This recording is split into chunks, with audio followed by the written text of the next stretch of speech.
My family and our interest in the guitar occurred in the early 1800s when the six-string guitar was very popular in Paris, London, Moscow, of all places, and Vienna. Now, Marknerkirchen, where my family was from, was famous then and is still famous today for making musical instruments. My great-great-great-great-grandfather ended up getting a job in a guitar-making shop in Vienna, Austria, working for a fellow named Johann Stauffer. And because of his ability to work with wood, he quickly caught on and not only learned quite well how to make guitars, but became the foreman in Mr. Stauffer's shop, which I think is important because it showed that he had an interest not only in building instruments, but in managing a business that built instruments.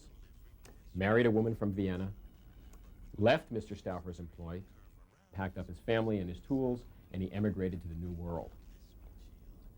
Settled in Manhattan, opened up a small shop.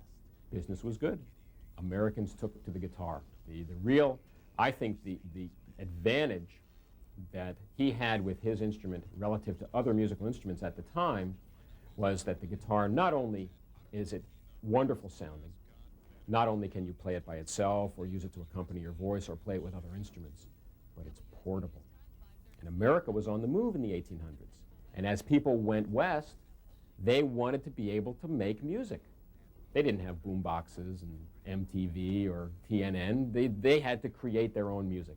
And the guitar was perfect for that. I mean, you see old lithographs of people, Conestoga wagons in the background, and they're sitting around the campfire at night playing the guitar. You never see them sitting around the campfire playing the grand piano.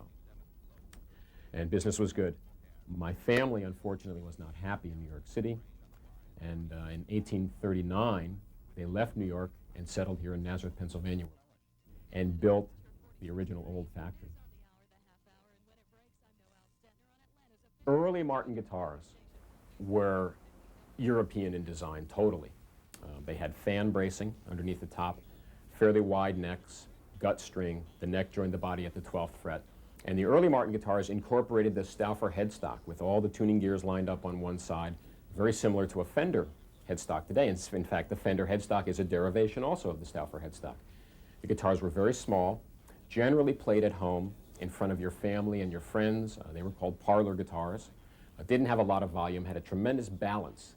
That was one of our goals, was to build a balanced sounding guitar, equal bass, mid-range, and treble.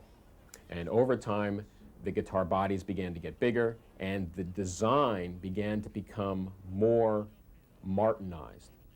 The rectangular headstock, and one of the most significant things was in the 1850s, for some reason, my great-great-great-great-grandfather abandoned the fan bracing and went into X bracing.